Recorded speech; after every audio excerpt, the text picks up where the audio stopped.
They called him Malachi, a blacksmith chained in the belly of a slave ship, bound for a life of chains on foreign soil. Day after day, he watched men starve, children thrown to the sea, and women beaten into silence. His hands, once meant to shape iron for life, were forced to mend the very shackles that kept him captive. But one stormy night, Malachi broke the chains he'd secretly weakened and turned the tools of bondage into weapons. The first mate went screaming into the waves, then the captain. One by one, the masters of the ship were hurled overboard, their own cruelty swallowed by the Atlantic. Yet victory brought no peace. Malachi stood at the helm, free but surrounded by terrified souls, empty barrels, and a horizon full of enemy sails. This is not just the story of a man who won freedom. It is the story of what comes after, when a slave takes command of the very ship meant to erase him. Before we go any further, comment where in the world you are watching from, and make sure to subscribe because tomorrow's story is one you don't want to miss. The stink hit Malachi first when he woke. Sweat mixed with waste, blood, and fear. A smell no man could ever forget. The wooden beams of the Providence creaked above him, the whole ship groaning as it cut through the waves. Around him in the darkness, bodies pressed together in the cramped hold, some 50 men and women chained wrist to ankle, breathing the same foul air. A child whimpered nearby until a soft voice hushed it with song. Even in this hell, Abana's voice found a way to soothe. Malachi shifted, the iron around his wrists biting into flesh already rubbed raw. Unlike the others, his ankles remained free. Captain Briggs had a use for his skills. "Smith, get up!" A sailor kicked at Malachi's side, making him grunt. "Captain needs chains fixed before the storm hits." Malachi rose slowly to his feet, keeping his eyes down as he'd learned to do. Looking at the sailors directly only brought the whip. The sailor yanked him forward by his chains, pulling him toward the steps that led up from the hold. "Please," came a weak voice from the corner. "Water." The sailor spat. "Shut your mouth unless you want to drink seawater instead." As they passed, Malachi saw the man who had spoken, skin stretched tight over bones, eyes clouded with fever. He wouldn't last another day. Captain Briggs had no patience for the sick. They cost money to feed, but brought nothing at market. The sailor dragged Malachi up the wooden steps and into blinding daylight. The sky above churned gray and angry, the sea beneath it dark and restless. Sailors rushed about the deck, securing ropes and canvas as the wind picked up. At the helm stood Captain Briggs, tall and rigid in his blue coat, watching his men work with cold eyes. "Here's the smith, Captain," the sailor called. Briggs barely glanced at Malachi. 3 broken links in the women's hold. "Fix them properly this time. That last job was sloppy." Malachi nodded. He had made the last repair weak on purpose, but Briggs didn't need to know that. They led him to a small space near the captain's quarters, where tools were kept under lock and key. The sailor handed him a hammer, tongs, and metal rod, watching carefully as Malachi worked the small forge they'd brought aboard for repairs. Even with the storm threatening, the captain wouldn't risk leaving chains broken. Too many bodies meant too much profit. As Malachi heated the metal, he heard a commotion on deck. A woman's scream, then a splash. He kept his eyes on his work, knowing what had happened. Another sick one thrown overboard. The sharks that followed slave ships knew to wait for such gifts. Hours later, his hands covered in soot and blisters, Malachi was led back to the hold. The storm had begun, the ship pitching wildly beneath his feet. Rain lashed the deck as sailors cursed and fought to keep the Providence steady. Back in the darkness, new voices greeted him. "Did you see the sky, blacksmith?" "The gods are angry." It was Kofi, a young man captured from the Gold Coast. Unlike Malachi's quiet strength, Kofi burned with open defiance. His eyes flashed even in the dimness of the hold. "The sky is just the sky," Malachi answered, settling back into his spot. "Not this sky." Kofi leaned closer. "This sky wants to swallow this ship, and all the white demons on it." "Hush now," came Abina's voice from nearby. The old woman sat with a small child curled against her chest. "Save your strength, young warrior. Words won't free us." Abina had been a griot in her village, a keeper of stories and songs. She'd watched her grandchildren die in the first weeks of the voyage. Now she mothered every child who remained, singing songs that reminded them all of home. "Listen to her," Malachi said quietly to Kofi. "Patience now. Watching. Learning." "Patience?" Kofi spat. "While they throw our brothers to the sharks? While our sisters are taken above deck at night?" Malachi gripped Kofi's arm. "I said patience, not surrender." The ship lurched suddenly, throwing bodies against each other. Children cried out as the storm's fury found them even here. Water began to seep through the boards above. "Sing for us, Abena!" someone called from the darkness. "Help us remember." The old woman's voice rose above the storm and the crying, a melody from another time, another place. Slowly, other voices joined hers, a current of sound that steadied them against the ship's violent rocking. In the dim light from a single lantern swinging wildly overhead, Malachi watched Captain Briggs's first mate climb down into the hold. The man's face twisted with disgust at the singing. "Quiet!" he shouted, cracking his whip against the wood. "Or I'll give you something to sing about." The voices died away, but Abina's eyes held no fear as she stared at the mate. Something in her gaze made the man uncomfortable. He pointed at Malachi. "You! More work! A chain's broken in the storm." Again Malachi was pulled from the hold. This time, the deck was chaos. Waves crashed over the rails, and sailors fought to keep their footing on the slick wood. The sky had turned black, split only by jagged lightning that showed the angry sea rising all around them. Captain Briggs stood at the wheel, hair plastered to his skull, shouting orders that the wind tore away.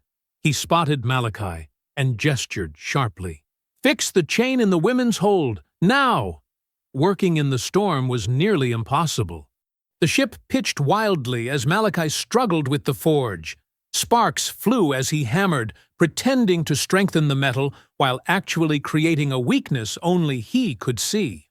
All the while, he slipped a small, sharp piece of metal into his palm, a tool that could pick a lock if used right. When the work was done, they took him back below. The hold now sloshed with water at the bottom, the air even fouler than before. Kofi watched him return. "What did you see up there?" "Death," Malachi said simply. "The sea wants this ship." Abina nodded in the darkness. "The water remembers those it has swallowed. It wants justice." That night, as the storm raged on, Malachi lay on his back, the hidden tool pressed against his palm. Above him, the wooden beams creaked and groaned like a living thing in pain. Around him, people prayed or wept or simply breathed, still alive despite everything. He thought of the weakened chain, of the tool in his hand, of the storm that might yet break this ship apart. His mind stayed fixed on one thing only: survival. Not just his own, but for every soul chained beside him. Morning came with no relief from the storm. Rain hammered the deck of the Providence like angry fists, each drop a small punishment from the sky. Below, in the cramped hold, water seeped through the wooden planks, forming puddles that grew with each passing hour. Malachi opened his eyes to the sound of weeping. A mother clutched her child as water rose around their ankles. The iron chains that bound them prevented any escape to higher ground. "We're going to drown like rats," a man whispered, his voice cracking with fear. Abina's calm voice answered from the shadows. "No, the water is not our enemy today." Above them, Boots stomped across the deck. Orders were shouted, then curses as the wind whipped them away. The whole ship groaned and pitched, throwing bodies against each other in the darkness. "Now," Kofi hissed, sliding closer to Malachi. "If not now, when? The white demons are busy with their dying ship." Malachi felt the small metal tool hidden against his palm. He had been waiting, watching, learning the patterns of the guards. With the storm, those patterns had broken. Opportunity had arrived on the back of chaos. "Be ready," Malachi whispered. He worked quickly, the small metal shard sliding into the lock at his wrists. His hands, strong from years at the forge, knew metal better than the sailors knew the sea. The lock clicked, and the chains fell away. Freedom felt strange on his skin. Kofi watched with wide eyes as Malachi moved to his chains next. "I knew you were planning something, blacksmith." "Quiet now." Malachi worked the lock until Kofi too was free. "Help me with the others." They moved carefully through the darkness, freeing first Abena, then those nearest to them. Each freed person helped with another. A chain of hands working in silence as the ship rocked violently around them. Halfway through their work, the hatch to the hold creaked open. A slice of gray daylight cut through the gloom as a sailor descended the steps, cursing the rain that followed him down. "Quiet down there!" he shouted, lantern swinging in his hand. "Captain says—" His words died as he saw what was happening. Chains lay abandoned on the floor. People moved freely in the shadows, his mouth open to shout an alarm. But Kofi was faster. The young warrior launched himself at the sailor, tackling him against the stairs. The lantern crashed to the floor, its light spinning wildly across terrified faces. The sailor's knife flashed, finding Kofi's arm. Kofi didn't cry out. Instead, he grabbed the man's throat, squeezing with the rage of countless days in chains. "Help me!" the sailor choked out, but his fellow crewmen couldn't hear him above the storm. Malachi moved forward, grabbing the fallen knife. Without hesitation, he plunged it into the sailor's side. The man's eyes widened in shock, not just from the pain, but from the realization that his power had vanished. "For every child you threw to the sharks," Malachi said quietly, as the life drained from the sailor's eyes. Together, Malachi and Kofi dragged the body to the edge of the hold, where water poured in from the deck above. They pushed it into the rising water, watching as it disappeared beneath the dark surface. The hold went silent. All eyes turned to Malachi, waiting. "Free everyone," he ordered. "Then we take the ship." Hands moved quickly now, unlocking chains with desperate urgency. The water continued to rise around their ankles. "What if we just wait?" someone asked. "The storm might sink the ship, kill the sailors." "And us with it," Kofi snapped. Abena stepped forward, her thin frame somehow commanding. "The ship is our only hope. We must take it or die trying." Malachi nodded. 5 sailors up there, maybe 6. They won't expect us. "They'll kill us," a woman cried, clutching her child. "They're already killing us," Malachi answered, pointing to the water rising in the hold. "Slowly, one by one. I choose to die, fighting."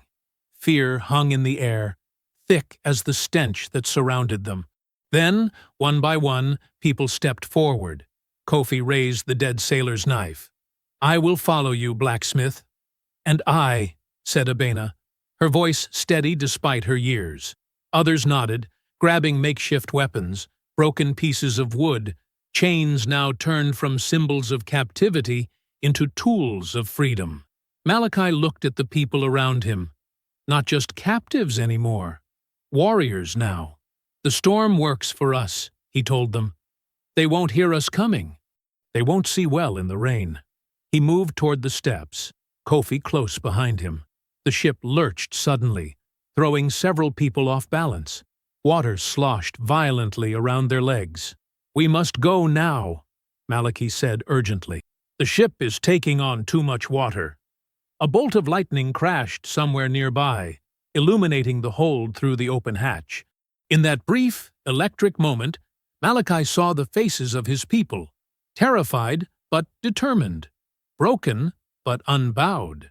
"Stay together," he instructed, "the young and strong in front. Protect the children and the weak." He began to climb the steps, each one bringing him closer to either freedom or death. The wood was slippery with rain and spray. Behind him, Kofi followed, knife clutched in his hand. Then came others, a silent procession moving upward toward the storm. Through the open hatch, Malachi could see the gray sky churning above, split occasionally by jagged lightning.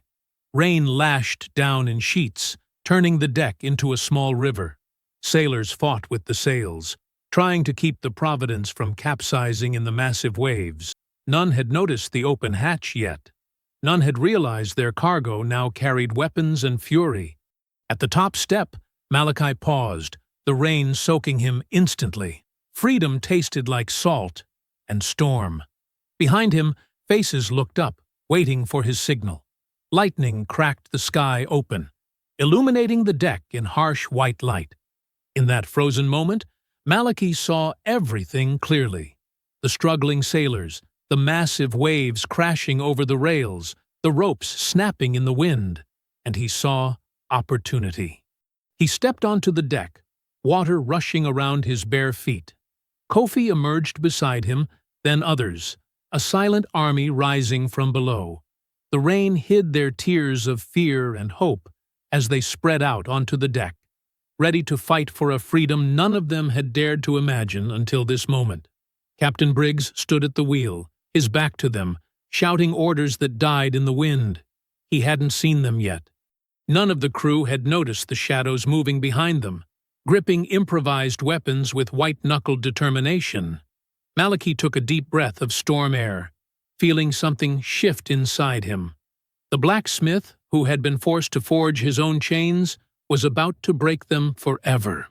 With a nod to Kofi, he moved forward into the rain. Malachi led the charge, his bare feet sliding on the wet deck. Behind him, the others poured from the hold like a dark tide, their eyes wide with fear and determination.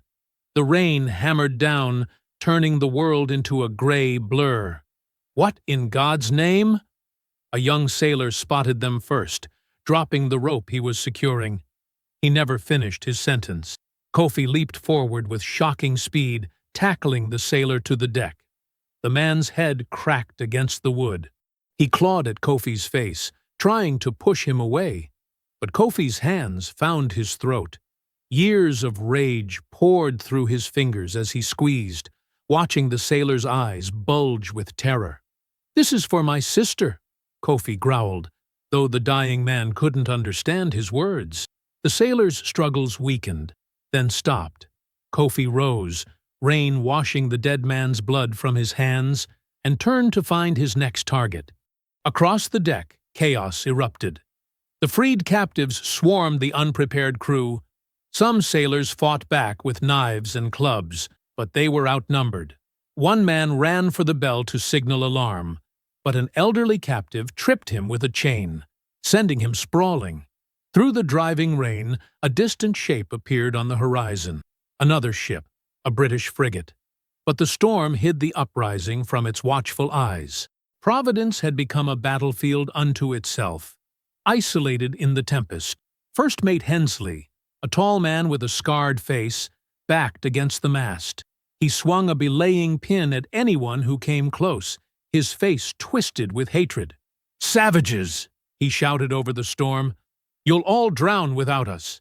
Malachi approached him slowly, a broken chain dangling from one hand. "Better to drown free than live as cargo," Malachi replied, his voice steady despite the rain lashing his face. Hensley spat at him. "You think you can sail this ship? You'll never survive a day at sea." "We survived you," Malachi said. He swung the chain, catching Hensley's weapon and yanking it away. The first mate lunged with a hidden knife, slashing Malachi's chest. Blood mixed with rain, but Malachi barely flinched. He grabbed Hensley's wrist, twisting until bones cracked. The first mate howled in pain. Malachi dragged him toward the ship's rail, where angry waves crashed against the hull. "No! Please!" Hensley's arrogance dissolved into terror. "I can help you navigate. I know these waters." Malachi paused, seeming to consider the offer. Then he leaned close to Hensley's ear. "The sharks are hungry," he whispered. With a powerful heave, he hurled the first mate over the rail. Hensley's scream was lost in the howling wind as he disappeared into the churning sea. A hush fell over the deck. Even the fighting paused as both captives and remaining crew stared at Malachi. In that moment, something shifted. The balance of power had tipped, and everyone knew it. The fighting resumed with renewed fury.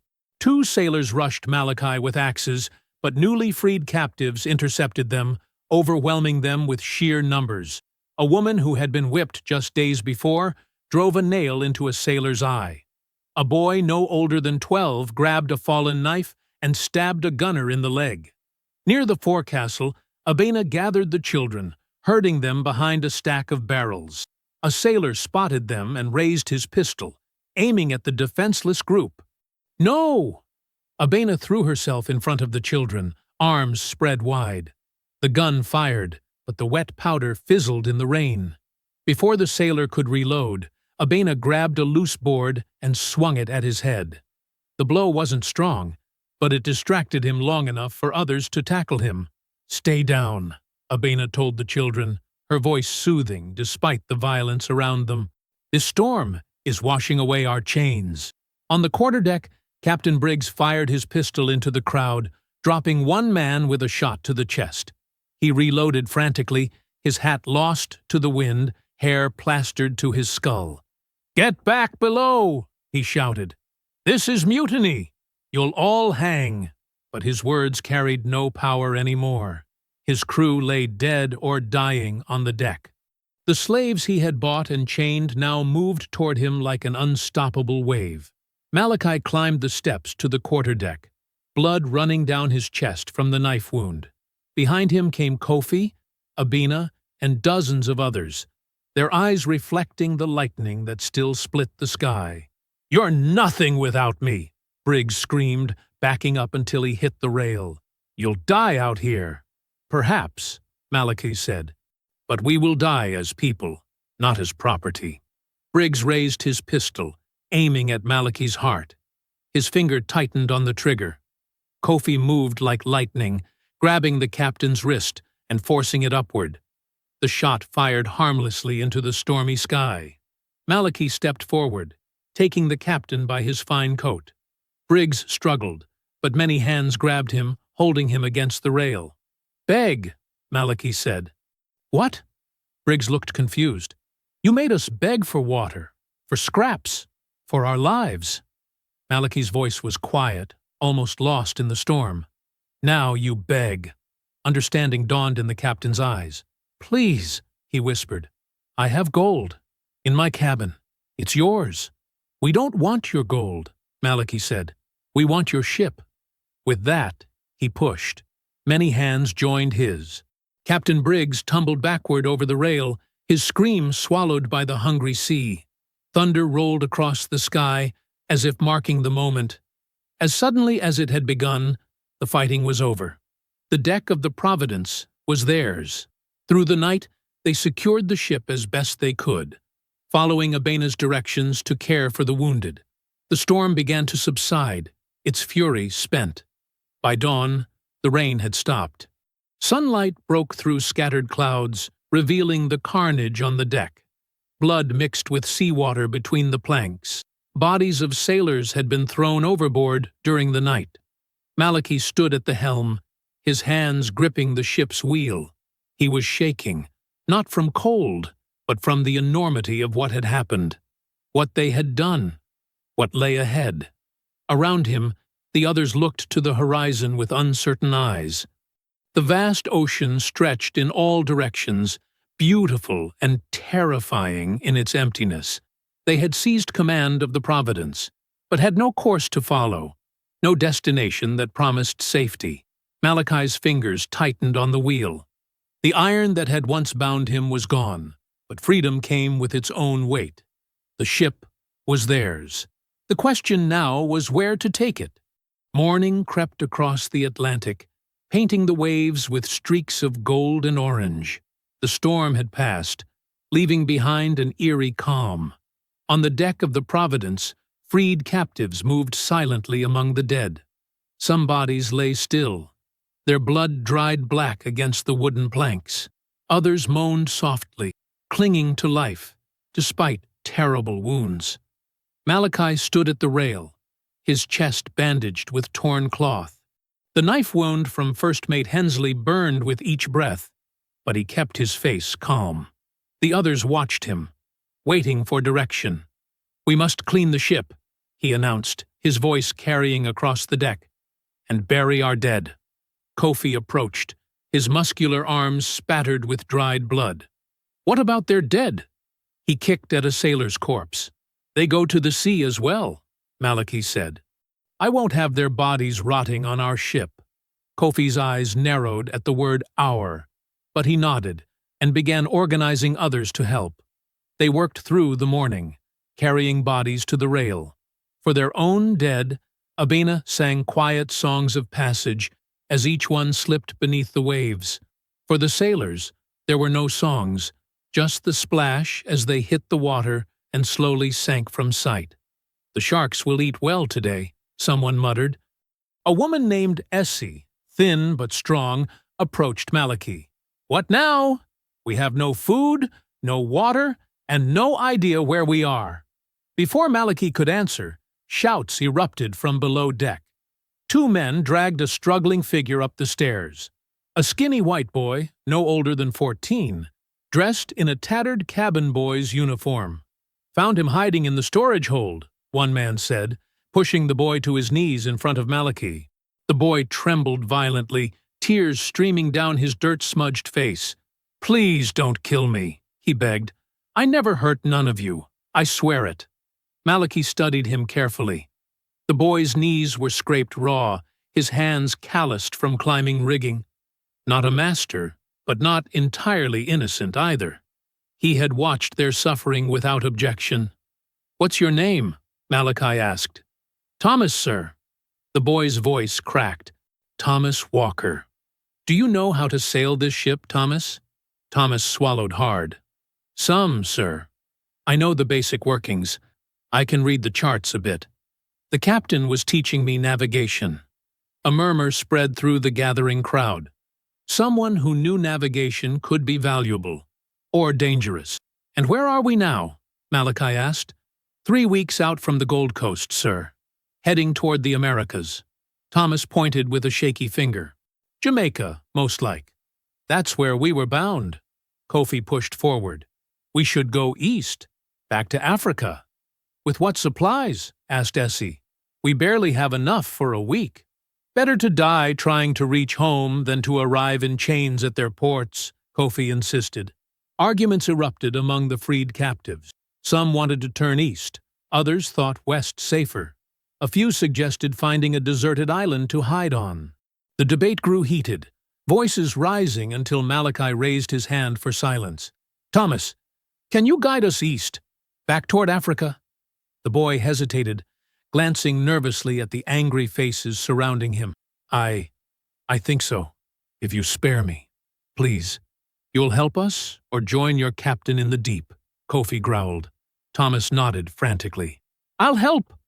I promise." Malachi ordered Thomas taken to the captain's cabin to fetch the navigation tools and charts. When the boy was gone, Kofi turned on Malachi. "You trust this white child? He'll lead us straight to his people first chance he gets." Others voiced agreement. A tall man named Kwame stepped forward. "Why do you decide our course alone?" he challenged Malachi. "We didn't throw off one master to accept another." Malachi felt eyes upon him, some grateful, others suspicious. The weight of leadership pressed down heavier than any chains had. "I don't claim to be your master," he said quietly. "But someone must make decisions if we're to survive." "And why should it be you?" Kofi demanded. His tone wasn't entirely hostile, but the question hung in the air like a drawn knife. Abena spoke up from where she sat, tending a wounded woman. Because he kept his head when others lost theirs. Because he planned while others only dreamed. And because he holds the wheel now, added Essie, with a pointed look. Kofi wasn't satisfied. A leader listens to those he leads. We should vote on our course. Before Malachi could respond, Thomas returned with an armful of rolled charts and instruments. The argument paused as he spread them on a barrel top, pointing out their position with a shaking finger. "We're here, roughly," he said. "The wind favors eastward travel right now, but we need to check the stores. The fresh water barrels." "First we clean the ship," Malachi interrupted. "Then we count our supplies. Then we decide our course. Together," he added, with a nod to Kofi. The work continued through the afternoon. The deck was scrubbed with seawater. Blood washed away until only stains remained. Below, others took inventory of the ship's stores. The news wasn't good. Barely enough water for 2 weeks, even on short rations. Food for perhaps a month. The medicine chest had been plundered during the fighting. As evening fell, they gathered on deck for a meager meal. Hardtack and dried meat, with carefully measured cups of water.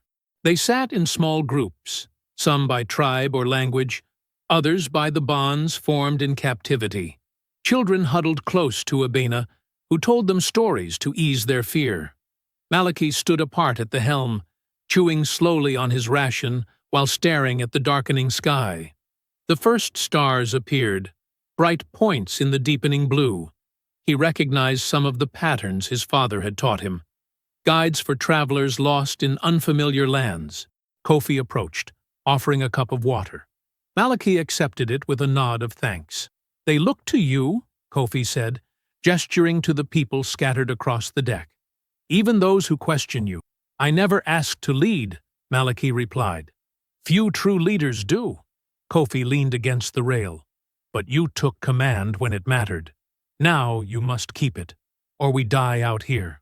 Malachi sipped the water, savoring its coolness. "And you? Will you follow or challenge?" Kofi's laugh was short and sharp. "Both, I think. Someone must speak for those who fear to question you." They stood in silence, watching the stars multiply overhead. The burden of command settled on Malachi's shoulders, heavier than iron, yet somehow less crushing. These people weren't his property. They were his responsibility. "Tomorrow," he said finally, "we'll set our course together." Morning arrived with gentler seas. The Providence rocked less violently, finding rhythm with the waves instead of fighting them. The sky stretched blue and clear above, a vast emptiness that promised both freedom and peril. Abena sat on an overturned barrel, her weathered hands smoothing her tattered dress. She began to hum softly, a melody that seemed to rise from her very bones. Then words followed, sung in a language many recognized but some had forgotten during their captivity. The song spoke of villages at dawn, of mothers grinding grain, of children playing in dust warmed by the sun. It carried images of home across the wooden deck, touching each person who heard it. A small girl approached Abena, eyes wide with wonder. She couldn't have been more than 5. Her thin shoulders had known the bite of the whip, yet she swayed to the rhythm, her body remembering joy her mind had nearly forgotten. Soon another child joined, then another. Abena taught them the chorus, patient as they stumbled over words. Their voices, high and sweet, blended with her deeper tones. For the first time since the revolt, laughter bubbled up from small throats. "Look," Essie whispered to Malachi, who stood checking a loose rope. "The ship breathes differently now." He nodded, watching the small gathering. More adults drifted toward the music, some joining in, others simply listening, eyes closed against memories too painful to share. "It won't last," Kofi said, appearing at Malachi's side. "Not unless we find land and fresh water soon. Then we'll find it. Malachi replied simply. He spotted Thomas near the captain's cabin and walked toward him, leaving Kofi frowning in his wake. Thomas had spread charts across a makeshift table, a plank balanced between two barrels. His fingers traced lines marked across faded paper. "Show me," Malachi said, leaning over the boy's shoulder. "Show me how to read our path in these marks." Thomas flinched at Malachi's sudden presence, but steadied himself.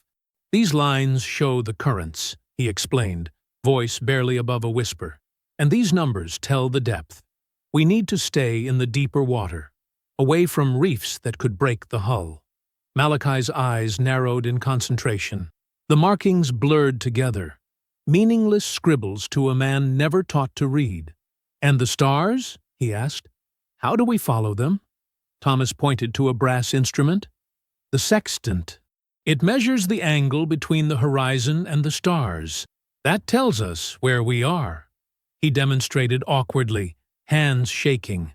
Malachi took the sextant, feeling its weight. "Show me again." Slower. For an hour, Thomas explained navigation, while Malachi listened intently. The concepts were complex, but the blacksmith's mind, accustomed to measuring angles and judging distances in his craft, grasped the basics. "I'll learn," Malachi said finally, setting the instrument down. "I must." By midday, the deck had transformed. People gathered in small groups, talking more freely than before. With the immediate danger past, hope began to flicker again. "My village lies 3 days inland from the coast," an older man told his companions. "If we reach the right shore, I could find it again." "My sister escaped to the mountains in Jamaica," a woman said. "There are communities there, people who ran away and built new homes. Maybe we could find them." "And bring more trouble to their door," another countered. "The white men will hunt this ship. We should sink it and disappear." Dreams and fears mingled freely as people imagined possible futures. Some spoke of revenge, others of peace. Some wanted only to hold loved ones again, while others had no one left to find. Kofi moved through these conversations, listening carefully. When enough had gathered near the main mast, he raised his voice. "Brothers and sisters, we face a choice that will determine whether we live or die." He gestured toward Malachi, who stood nearby. "Our brother freed us, yes, but now we must decide our own fate." Murmurs of agreement spread through the crowd. "Malachi thinks we should sail east, back toward our homeland," Kofi continued. "Others believe west is safer, that we might find hiding places in the islands. I say we should decide together, not follow one man's will." Malachi stepped forward. "I never claimed the right to choose for all." "Yet you give orders like a captain," Kofi challenged. "You study their maps and tools alone." "Someone must learn to guide this ship," Malachi replied evenly. "Yes, but decisions about where we go?" Kofi turned to address the crowd. "That belongs to all of us. I say we vote, east or west." A heated debate erupted. Those who dreamed of home supported sailing east. Others, fearful of the long journey with limited supplies, argued for the closer western islands. Some shouted, others pleaded. Children clung to adults as voices rose.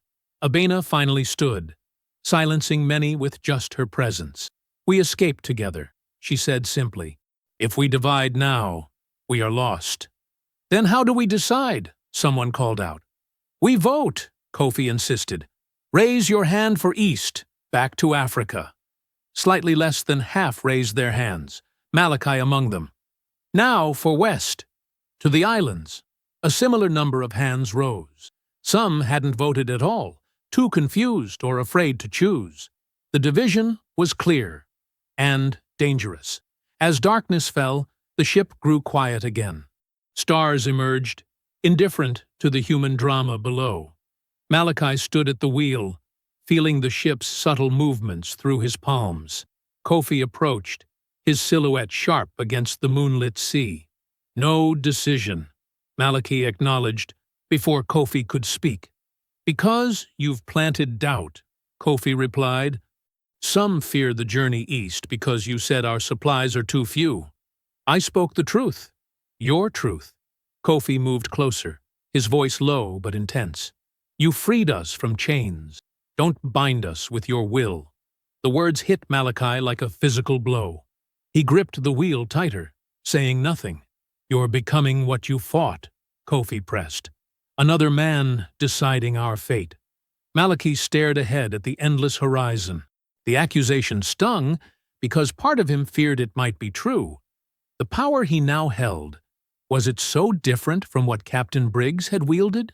We need unity to survive, Malachi finally said. Unity isn't the same as obedience, Kofi countered. They stood in silence, two strong men caught between freedom's promise and its burden. Around them, the ship creaked its wooden lullaby, carrying them all toward an uncertain dawn. Dawn broke with angry voices. The soft pink light that spread across the sky did nothing to soothe the tensions brewing on deck. Malachi heard the shouting before he saw its source. Near the food stores, two men pushed against each other, faces twisted with hunger and fear. You took more than your share. The taller man jabbed a finger at the shorter one's chest. My children haven't eaten since yesterday. The shorter man shot back. Malachi moved quickly between them. Stop. This helps no one. The taller man spat on the deck. Easy for you to say. You eat your fill while we starve. The accusation stung. Malachi had taken less than most, working through hunger pains that gnawed at his belly. I take the same as everyone. No more. More people gathered around the argument. Malachi felt the weight of their stares, some trusting, others filled with doubt. The food won't last, a woman called out. Not if we keep sailing east. The islands are closer, another voice added. We should head west. Kofi pushed through the crowd, his shoulders squared. The rising sun caught the determination in his eyes. They're right, Malachi. We waste time and food chasing a dream of Africa. Africa is no dream, Malachi replied calmly. It's our home. Home? Kofi laughed without humor. My village is ashes. Yours, too, likely. The Caribbean has people like us who've built new lives. Murmurs of agreement spread through the crowd. Malachi noticed how many nodded at Kofi's words. The Caribbean islands are crawling with slave hunters, Malachi countered, and we have no way to know which shores might welcome us. Better than dying at sea chasing the impossible. Kofi's voice grew louder. Who stands with me? Who chooses life over Malachi's foolish pride? Nearly half the people moved to stand behind Kofi. Families split, friends divided. The invisible line cutting across the deck felt more solid than wood. Thomas stood at the edge of the gathering, watching. When Kofi's faction formed, the cabin boy drifted quietly toward them. Malachi saw the boy's eyes darting between groups, calculating. Malachi raised his hands for quiet. We need order to survive. Fighting wastes strength we cannot spare. Then surrender the wheel, Kofi demanded.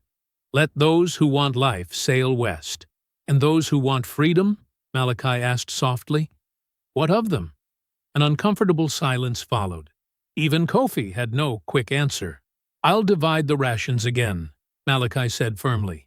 Equal shares for all. We'll vote again tomorrow when tempers have cooled. The crowd dispersed slowly, hunger temporarily forgotten in the wake of bigger fears. Malachi noticed Thomas lingering near Kofi, speaking quietly. The cabin boy's face showed an eagerness that troubled Malachi deeply. Throughout the day, Malachi moved among the people, settling disputes over space, water, and food. He cleaned wounds that festered in the salt air. He helped rig sails to catch the wind more efficiently, saving precious energy. But everywhere he turned, he felt the growing divide. Small groups whispered when he passed. Some refused to meet his eyes. The ship had become two vessels sharing the same hull. By afternoon, Thomas had spent hours among Kofi's followers. Malachi watched from a distance as the boy drew maps in the air with his fingers, pointing west with confident gestures. The cabin boy smiled more than Malachi had ever seen, seemingly comfortable among those who challenged authority. When Thomas finally left their circle, Malachi approached Abina, who sat mending torn clothing. "The boy speaks much to Kofi's people," Malachi observed. Abina nodded without looking up. "He tells them of islands where runaways live free, safe harbors, rich lands, and they believe him? Hope is powerful medicine when fear runs deep." Abina's needle flashed in the sunlight. "Kofi's followers see you as another master. Thomas offers them something you don't." "What's that?" "Promises." She finally met his eyes. "Whether true or false doesn't matter to the drowning man." Night fell slowly, stars appearing one by one. Malachi took the night watch, preferring the quiet hours when most slept. The steady rhythm of the waves against the hull calmed his troubled mind. A soft murmuring caught his attention. Near the bow, Thomas knelt alone, hands clasped before him. Malachi moved closer, silent as shadow. "Lord, protect this vessel," Thomas whispered. "Guide her safe to port, where rightful hands might claim her once again." Malachi's blood ran cold. The prayer was not for their safety, but for return to bondage. "Saints preserve the souls of these poor heathens," Thomas continued, unaware of being overheard. "And deliver me from their company to Christian men who will reward my loyalty." Malachi stepped back, mind racing. The boy planned betrayal. His friendly overtures to Kofi's faction were poison wrapped in sweet words. He waited until morning, knowing accusations without proof would only deepen the divide. When the first light touched the horizon, he found Kofi filling a bucket with seawater to wash. "The cabin boy lies," Malachi said without preamble. "I heard him pray for our capture last night." Kofi straightened, water sloshing at his feet. "More likely you heard what you wished to hear. He seeks reward from rightful hands, his own words, and I should trust your ears over my own judgment?" Kofi's jaw tightened. "Thomas knows these waters. He offers a path to freedom you refuse to see. He offers pretty lies that lead back to chains." "No," Kofi shook his head firmly. "You cannot accept that others might know better than you. Your pride will kill us all, Malachi." "This isn't pride, it's—" "Enough!" Kofi cut him off. "You freed us. I honor that. But now you must let go. The islands offer hope. Africa is too far." Malachi felt something vital breaking between them. Trust formed in shared suffering, now splintering under freedom's weight. "We survived together," Malachi said quietly. "We should remain together." "Then follow us west," Kofi replied. "Otherwise, the divide is your making, not mine." Kofi turned away, leaving Malachi alone with the rising sun. Behind them, Thomas emerged from below deck, a smile playing at the corners of his mouth as he watched their separation grow. A week passed like a slow fever. The sun rose and set 7 times over a ship divided. 2 groups shared the same wooden prison, their backs turned to each other. The freed captives moved about their tasks with wary eyes, quick to defend their small portions of food and water. Malachi rationed what remained of their supplies each morning. The piles grew smaller daily. Rice, salted fish, and hardtack diminished until each person received barely enough to quiet the loudest hunger pangs. Water barrels sloshed with alarming emptiness when lifted. 3 days, Abina whispered to Malachi as they measured the drinking water. "Maybe 4, if we drink less." Malachi nodded grimly. The old woman didn't need to explain what would happen after that. They all knew. Thirst would kill them before hunger had the chance. Children grew listless, too weak for play. Their small bodies curled against parents who had nothing to offer but empty comfort. Songs no longer filled the evening air. Even Kofi's followers had stopped talking of Caribbean freedom, their energy consumed by survival. On the 7th morning, Malachi stood at the wheel, eyes burning from lack of sleep. The horizon blurred before him, endless blue meeting endless blue. Their course remained eastward, but doubt gnawed at him more savagely than hunger. Had he doomed them all with stubborn pride? The cry came just before noon. "Ship! Ship to the south!" Malachi's head snapped up. A young man pointed frantically from his perch in the crow's nest. People rushed to the railings, hope briefly lighting exhausted faces. Hope died quickly. Through the haze of distance, the unmistakable shape of a British naval frigate cut through the waves. Its white sails stood in stark contrast to the azure sky, a predator moving with deadly purpose. "Maybe they'll help us," a woman said, clutching her child. "They'll hang us," another replied. Or worse. Panic spread like fire through dry grass. People ran in confused circles. Some prayed aloud. Others wept. A few began grabbing what weapons they could find. Broken boards, kitchen knives, anything that might defend against cannon and musket. "Quiet!" Malachi shouted above the chaos. "Lower the sails! If we don't move, they might pass us by." Men scrambled to obey, pulling ropes with trembling hands. The sails fell limply against the mast. The Providence slowed, rocking gently on the waves. Malachi turned to find Thomas. The cabin boy had been unusually quiet since dawn. Now he was nowhere to be seen. "Find the boy," Malachi ordered 2 men. "Bring him to me." They nodded and disappeared below deck. Malachi climbed to the highest point of the ship, straining to see the frigate clearly. It moved steadily, following a course that would take it past them at a distance. Perhaps they hadn't been spotted yet. The flicker of light caught his eye. Not sunlight on water, but something sharper, a deliberate pattern. Malachi's gaze shot to the stern of their ship. There stood Thomas, a lantern in his hands. The boy swung it in precise motions, flashing a signal across the water. His face showed neither fear nor shame, only grim determination. "Stop him!" Malachi roared, already running across the deck. But it was too late. The frigate's course changed, turning directly toward them. White foam sprayed from its bow as it picked up speed. Malachi reached Thomas just as the cabin boy smashed the lantern against the deck. Fire spread across the spilled oil, creating another signal, a bright marker that no sailor could miss. "They'll reward me," Thomas said, backing away from Malachi's fury. "They promised safety for helping catch runaways."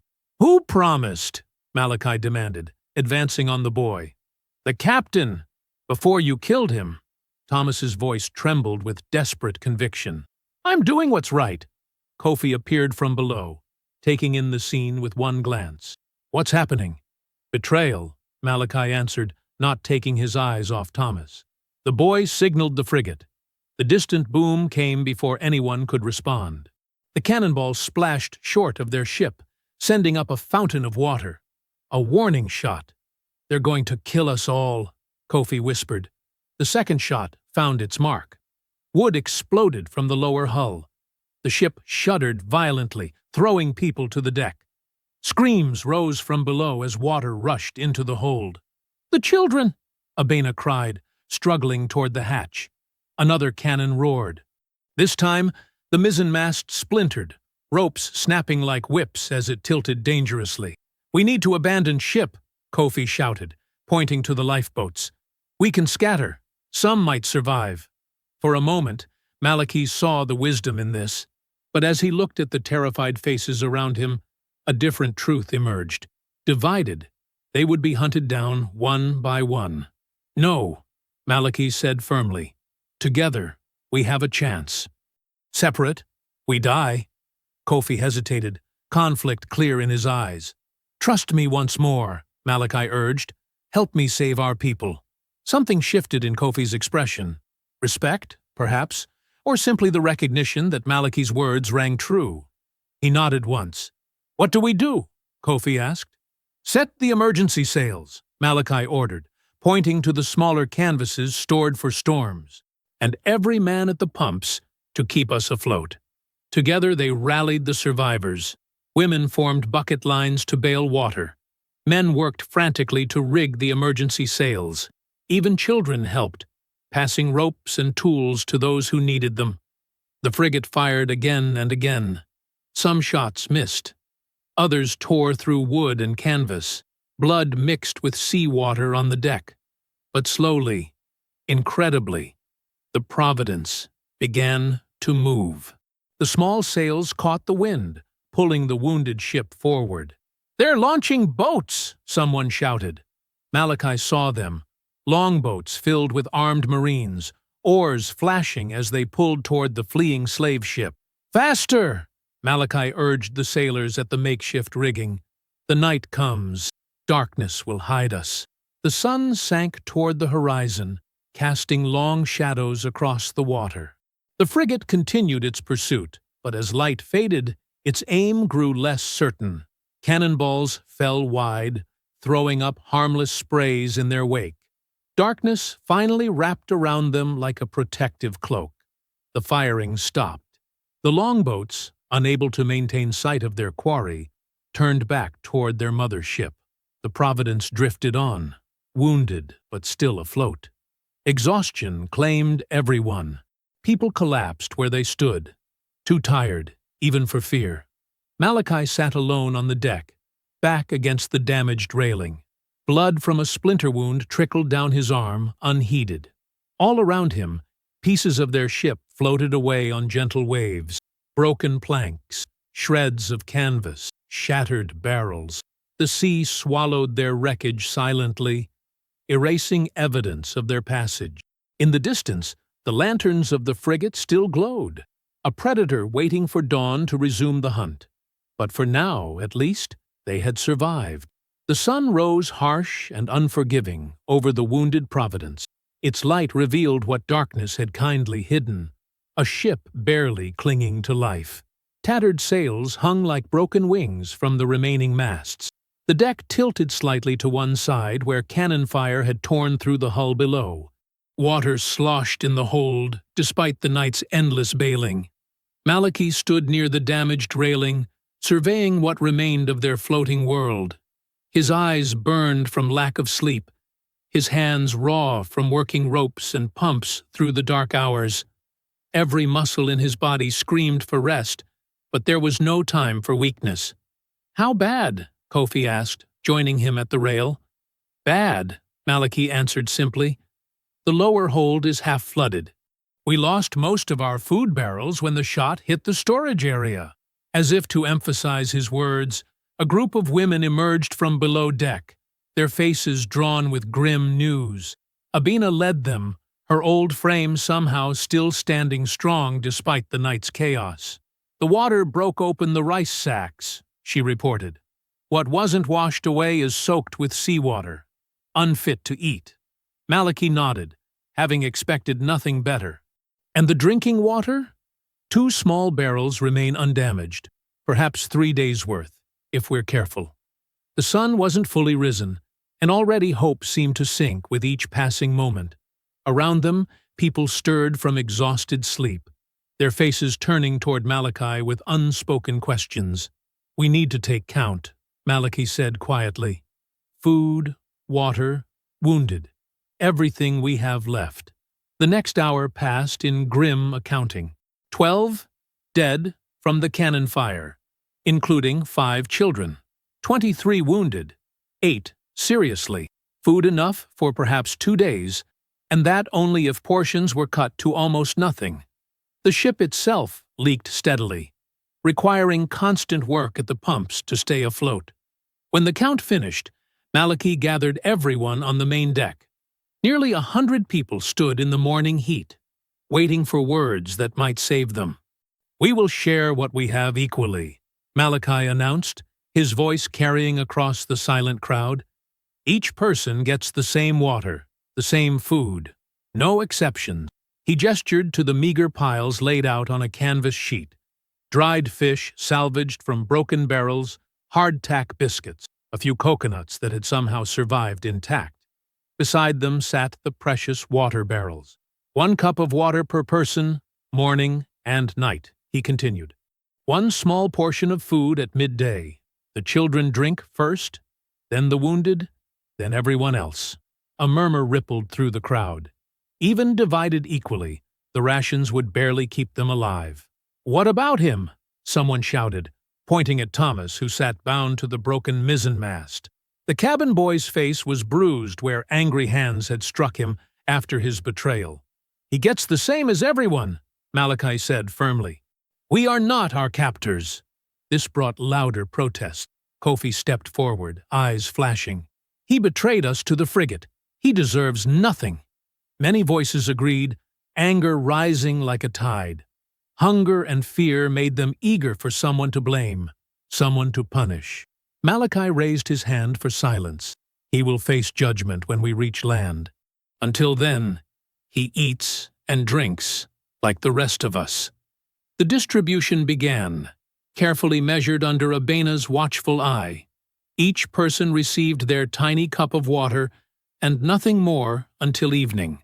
The food would wait until the sun reached its highest point. As morning stretched toward noon, the heat grew merciless. The damaged ship moved slowly, pushed by what little wind caught in their patched sails. Men took turns at the pumps, fighting the sea that sought to claim them. Women tended the wounded with scraps of cloth torn from dresses and shirts. Children huddled in what shade they could find, too weak to play. Malachi worked alongside everyone, moving from task to task. His hands repaired ropes, checked the rudder, helped the injured. All the while, his mind wrestled with the impossible math of their situation. 3 days of water. An ocean still to cross. No way to know if they moved toward salvation or deeper into emptiness.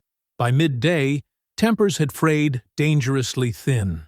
When Abena and 2 other women began distributing the food rations, the orderly line quickly dissolved into pushing and shoving.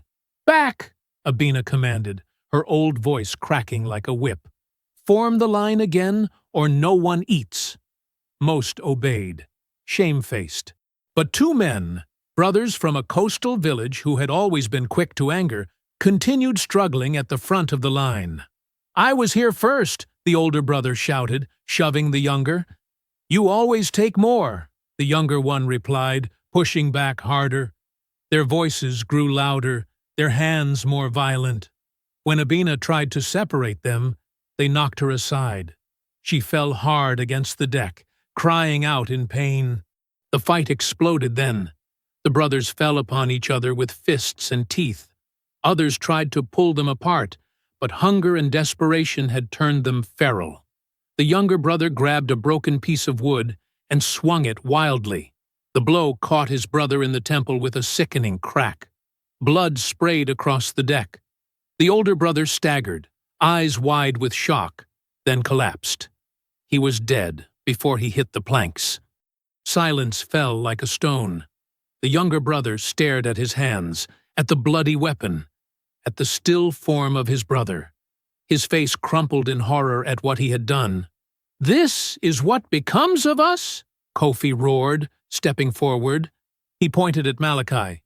"Your leadership brings us to this. Brothers killing brothers while we drift toward death." Murmurs of agreement spread. Faces turned toward Malachi with fresh anger. "We should have taken the boats," someone called. "At least some might have lived." "He keeps us together to die together," another added. Kofi nodded grimly. "I say we vote again. Choose a new path before more blood spills." For a moment, it seemed a mutiny would erupt. People began clustering around Kofi, drawn to his fire, his certainty. Malachi watched silently. Then, without a word, he walked to where his own ration sat untouched on the canvas. He picked up his portion, a small piece of fish and half a biscuit, and moved toward a group of children huddled in the shadow of a broken barrel. He knelt before them, breaking his food into tiny pieces. "Share this," he told them quietly, placing the morsels in their small hands. He took his water cup next, passing it among the children until it was empty. Then he stood, returned to his place by the mast, and continued working on a frayed rope, as if nothing had happened. The simple act silenced the brewing storm. Eyes followed him, confusion replacing anger. Kofi watched longest of all, his brow furrowed in thought. The younger brother who had killed now sat weeping over the body, all thoughts of food forgotten. Slowly, others followed Malachi's example. Adults shared portions of their meager rations with the children. The wounded received extra sips of water. Even Thomas, still bound to the mast, was given his fair share. By evening, something had shifted aboard the Providence. The dead brother was wrapped in canvas and committed to the sea with prayers. The living continued their endless work at the pumps and sails. As the sun began to set, Kofi approached Malachi at the ship's wheel. "You could have fought me," Kofi said, his voice quieter than usual. "Ordered men to hold me down." Malachi kept his eyes on the horizon. "And become what we escaped?" Kofi was silent for a long moment. "I thought strength meant commanding others, taking control." "There are many kinds of strength," Malachi replied. "I see that now." Kofi placed his hand on the wheel next to Malachi's. "I stand with you. Where you lead, I follow." For the first time since they had seized the ship, Malachi felt the weight on his shoulders lighten slightly. He nodded, acceptance rather than triumph in the gesture. Together they stood at the helm, watching the stars appear one by one. The Providence moved forward through darkening waters, still broken, still bleeding, but somehow unified again. Dawn broke with a shout from the lookout, a young boy who had climbed the damaged mainmast despite his hunger. "Ship!" he cried, voice breaking with fear. "Ship on the horizon!" Malachi rushed to the rail, squinting against the rising sun. There it was, the sleek, deadly silhouette of the British frigate. Its sails gleamed white in the morning light, a predator returning to finish its wounded prey. "How did they find us?" someone whispered. Kofi stood beside Malachi, his face grim. "They never stopped hunting. The sea carries few secrets." The Providence, barely keeping afloat after days of constant pumping, had no chance of outrunning the warship. Its damaged hull leaked steadily, and the patched sails caught only enough wind to maintain their slow crawl forward. The frigate would be upon them by afternoon. "Gather everyone," Malachi ordered. "Now." Within minutes, the entire ship's company huddled on the main deck. Children clung to parents. The wounded leaned against barrels or sat propped against the rail. All eyes turned to Malachi, searching for hope where none seemed possible. "The frigate returns," Malachi said simply. "We cannot fight their cannons. We cannot outrun their sails." Murmurs of despair rippled through the crowd. Some began to weep quietly. "But we can fool their eyes," Malachi continued. His voice grew stronger. "The sea and sky will help us disappear." He explained his plan quickly. They would gather every barrel of tar and pitch left aboard. Add broken wood, cloth, rope, anything that would burn hot and bright. When night fell, they would set these makeshift beacons ablaze and cast them adrift. From a distance, it would look as if their ship burned and sank.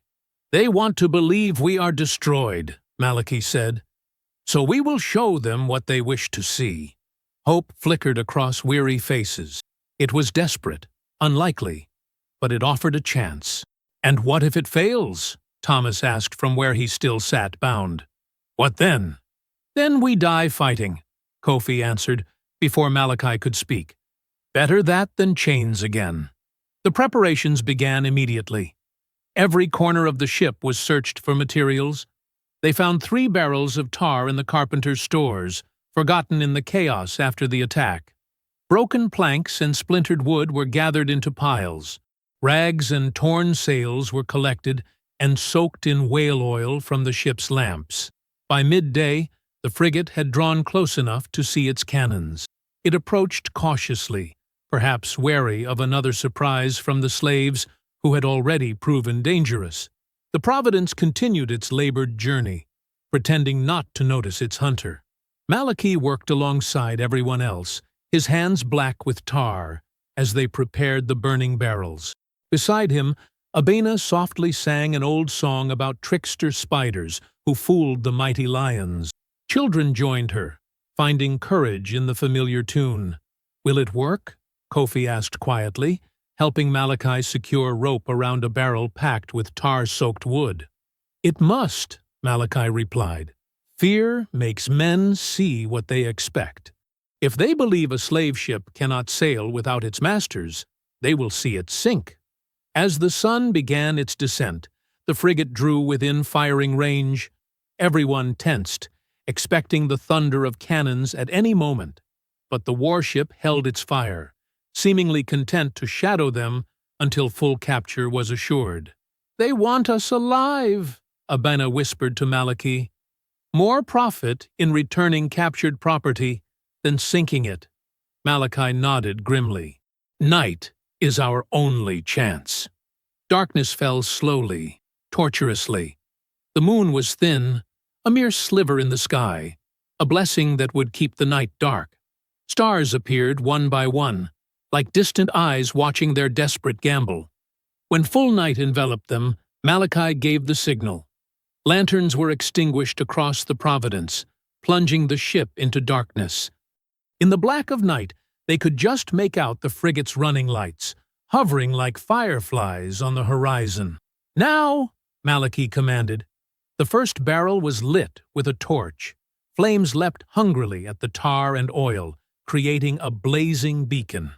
6 strong men heaved it overboard, where it hit the water with a splash, but continued burning fiercely. A second barrel followed, then a third. Each one was set at a different distance from the ship, creating the illusion of scattered, floating wreckage engulfed in flames. From the frigate's perspective, it would appear as if the Providence was breaking apart, burning as it sank. "Cut the lowest sails," Malachi ordered next. "Cast them burning into the sea." The tattered remnants of their foresail were soaked in the last of their lamp oil, set ablaze, and released to drift between them and the frigate. It spread across the water like a burning blanket, completing the illusion of a ship consumed by fire. On the Providence itself, everyone huddled in absolute darkness. Not a sound was permitted, not even from the youngest children. Parents covered small mouths with gentle hands, whispering promises of safety if they stayed quiet just a little longer. For 2 agonizing hours, they waited. The burning wreckage they had created slowly dimmed as barrels sank and fires died. Through Malachi's spyglass, salvaged from the captain's cabin, they watched the frigate's movements. At first, the warship drew closer, perhaps to verify the destruction or search for survivors. Malachi held his breath as its silhouette grew larger against the night sky. If they sent boats to investigate, all would be lost. Then, miraculously, the frigate's heading changed. Its lights shifted as it turned, moving parallel to their course rather than toward them. "They're breaking off," Malachi whispered, hardly daring to believe it. "They think we're gone." No one moved. No one spoke. They watched in silent prayer as the frigate continued its new course, growing smaller in the distance. By midnight, the warship's lights had disappeared completely. Still, they maintained their silence, afraid that sound might somehow carry across the water and reveal their deception. Only when the first light of dawn revealed an empty horizon did Malachi finally allow himself to breathe fully. The Providence floated alone on a vast, empty sea. "We tricked them," Kofi said, his voice rough with emotion. Around them, people began to stir, to whisper, to realize they had survived. Cautious smiles broke out. Children were hugged tightly. Tears of relief, of disbelief, flowed freely. Malachi moved to the ship's wheel, placing his hands on the worn wood. The sun rose higher, turning the water to gold. No sails marred the perfect circle of the horizon. "We live," he whispered, the simple words carrying the weight of a prayer.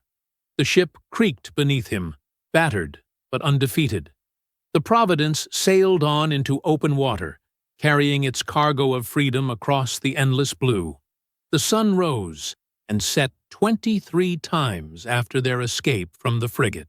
23 dawns when Malachi awoke, wondering if this day would be their last. 23 nights when he slept fitfully, dreaming of empty water barrels and hollow-eyed children. Their bodies grew thin, ribs pressed against skin like the wooden frames of the ship. They rationed the last of their food until portions became mere symbols rather than sustenance. A handful of weevil-ridden biscuit crumbs, a single swallow of brackish water. When the final barrel was empty, they collected rainwater in cloth and cups, passing it first to the children, then the sick, then everyone else. But hunger couldn't kill their hope. Thomas, despite his betrayal, had taught Malachi enough about the stars to keep them sailing west. The cabin boy now worked alongside everyone else, his punishment for treachery, not death, but service. On the 24th morning, as the sun burned away the dawn mist, a cry came from the bow. "Land! Land ahead!" Malachi rushed forward, heart hammering. There, rising from the endless blue, a smudge of green against the horizon. Hills, lush and vibrant, reaching toward the sky. "Hispaniola," Thomas confirmed, squinting at the distant shore. "That must be the eastern coast." The news spread across the ship like fire. People who had been too weak to stand found strength to pull themselves up. Children pointed and shouted. Even Abena, whose voice had grown thin with thirst, began to sing. "We must approach carefully," Kofi warned, standing at Malachi's side. "The Spanish and French control these islands. If they see us—" "They won't," Malachi assured him. "Thomas says there are hidden coves where maroons live. People who escaped the plantations and built free villages in the mountains. They sailed along the coastline at a careful distance, watching for patrol ships or settlements.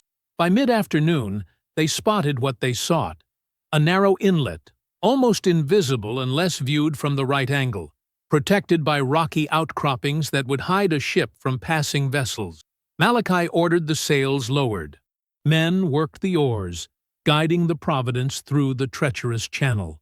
The ship groaned, as if sensing its journey was ending. When they rounded the final bend, the hidden cove opened before them, a perfect half-moon of sandy beach, backed by thick forest. And there, at the edge of the trees, stood people, dozens of them, watching the approaching ship with spears and bows at the ready. "They think we're enemies," Kofi said quietly. Malachi nodded. "Lower the anchor. We'll take the small boat. Just you, me, and Abena." As the boat touched sand, the waiting people moved forward. Their leader was a tall man, with gray-streaked hair and a face marked with ritual scars. He carried a musket, clearly stolen from Europeans, and wore a mix of African and European clothing. "Who are you?" he called in accented English. "Why do you sail a slave ship?" Malachi stepped forward slowly, hands raised to show he carried no weapons. "I am Malachi. We were captives aboard this ship. We took it from those who would sell us." Murmurs rippled through the maroons. The leader's eyes narrowed in disbelief. "You expect us to believe slaves captured a ship and sailed it here?" Abena stepped forward then, her thin frame somehow commanding attention. "I am Abena, griot of my village. I carry our story in my heart. We killed our captors and threw them to the sea. We survived storm and hunger and British guns, and now we seek only shelter among free people." The leader studied them for a long moment. Then, unexpectedly, he smiled. "I am Bakari. 20 years ago, I killed my master and fled into these mountains." He lowered his musket. "If what you say is true, yours is a tale I must hear." That night, as the people from the Providence were brought ashore, Bakari's village opened its homes and cooking pots. The maroon community was small but thriving. Hidden gardens grew yams, cassava, and fruits. Hunters brought in wild pigs and birds. Fishermen cast nets in the protected waters of the cove. The freed captives ate slowly, their stomachs too shrunken for haste. Children who had forgotten the taste of fresh water drank from clay cups, eyes wide with wonder. The maroons listened as Malachi and Kofi told their story.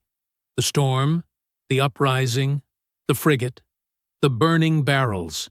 With each revelation, the villagers' faces showed greater amazement. "You are a king among men," Bakari told Malachi when the tale was done. "To lead such a journey." Malachi shook his head. "I am no king, just a blacksmith who chose not to die in chains. Every person on that ship fought for our freedom.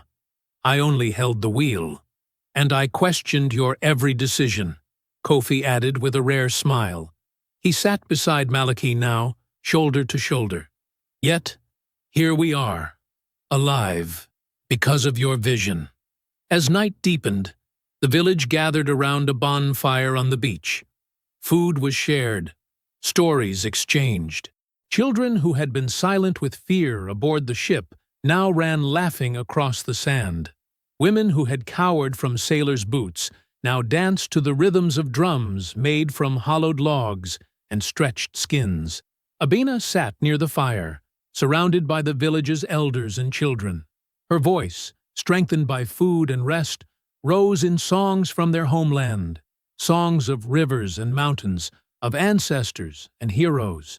The maroons joined in when they recognized melodies, different villages bringing different verses to the same ancient songs.